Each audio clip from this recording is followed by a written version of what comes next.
Morning, my brothers and sisters. Welcome to episode number 155. Let's be man enough or woman enough to change your mind. So join me today. We're going to go back to the foot of the cross as we've been for a little while and watch someone do the hardest thing in the world, which is to change your mind. We find someone change their mind at the cross. We're going to start in John 19, then we're going to go to Mark 15.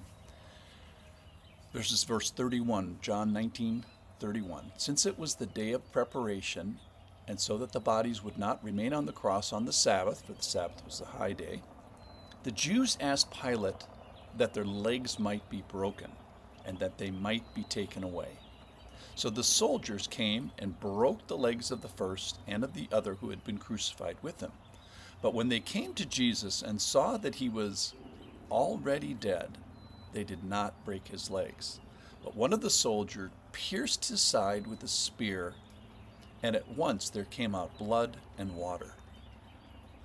He who saw it, talking about John, has borne witness. His testimony is true, and he knows that he is telling the truth, that you also may believe. Kind of the whole purpose of John. For these things took place that the scripture might be fulfilled.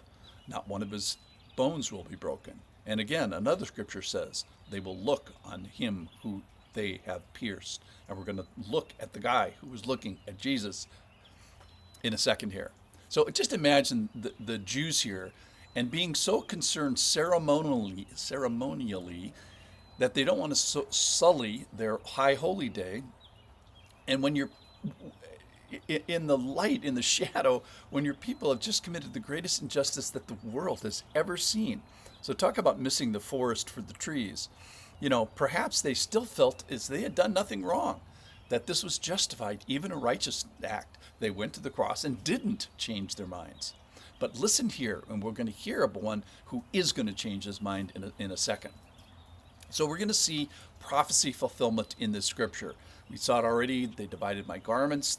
That's in Psalm 23 and 22. I thirst. That's in Psalm 69. Not one of his bones will be broken. That's in Psalm 34. And then here, look on him. They will look on him who they have pierced. And that's from Zechariah chapter 12. The question is, what will you do after you look on him on the cross? So we're in this crucifixion acceleration process to kind of move things along before the Sabbath. Remember, to exhale, one needed to push themselves up with your arms and your legs to exhale, and then to inhale, you would hang down on the cross. And this resulted in this cycle of particular torture for one who had been scourged. So his back was already filleted open with dozens, if not hundreds, of lacerations. So to accelerate asphyxiation, if you broke a person's legs, you couldn't push up with the big muscles, and you'd asphyxiate very quickly.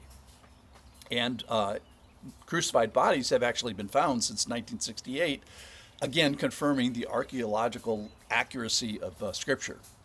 So let's now turn to Mark 15 and hear about someone that changes their mind at the cross.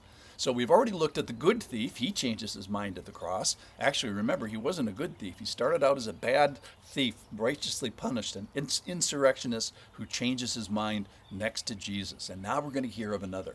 This is verse 37 from Mark 15. And Jesus uttered a loud cry and breathed his last. And the curtain of the temple was torn in two from top to bottom. And when the centurion who stood facing him saw that in this way he breathed his last, he said, truly, this man was the Son of God. In other words, he didn't let the crucifixion go unnoticed. So he'd been watching this righteous person suffer and die, and actually had a hand in it. He heard Jesus specifically say, Father, forgive them, for they do not know what they do, which I think addressed him personally. So here we see the centurion in a come to Jesus moment that lasted maybe 7 hours, notes the way that Jesus died, opposed to all the other people who had died at his hand. Remember, he's an expert, he's a professional, he's experienced. He is in a rank, a centurion, that can only be earned in the Roman army by faithful and successful servant. And of note, parentheses here, all the centurions in the New Testament end up being good examples of faith. All right, John again tells us the purpose of this. So let's get the 40,000 foot view. He who saw this has borne witness. His testimony is true. He knows that he's telling the truth, that you also may believe. So the purpose of all this horror at the cross is that those who come to the foot of the cross, be they a thief or a soldier, would change their minds, believe differently. So we move Jesus in our minds and our hearts and our souls from being a regular guy, a good guy, a moral teacher, to the Son of God, holy, divine. So we interrupt this rescue mission of Jesus to bring you yet another rescue. First the thief, now the centurion. So John's whole gospel is pushing us towards belief, and we see this few hour, maybe 7 hour exposure, watching Jesus die and suffer, watching him bear sin, watching the 3 hours of darkness, having a earthquake and paying attention. He's man enough to take all this in and change his mind. Now, not everybody did. All this could have happened, and their hearts could still not be moved. And ironically, Jesus is going to be swept away really quickly by Joseph of Arimathea. And the centurion didn't waste his exposure to Jesus. So the question is, so he has exposure to Jesus, then the question is, what do you do after your exposure? What do you do after you look? What do you do after you're at the foot of the cross? And many didn't change their mind. He, the centurion, did come to the cross and did change his mind. So let's be like the centurion. Let's stand facing him like it says he does. Let's watch the way that Jesus suffered. That's even when it's unpleasant. Watch the way he acted. Watch the way he spoke.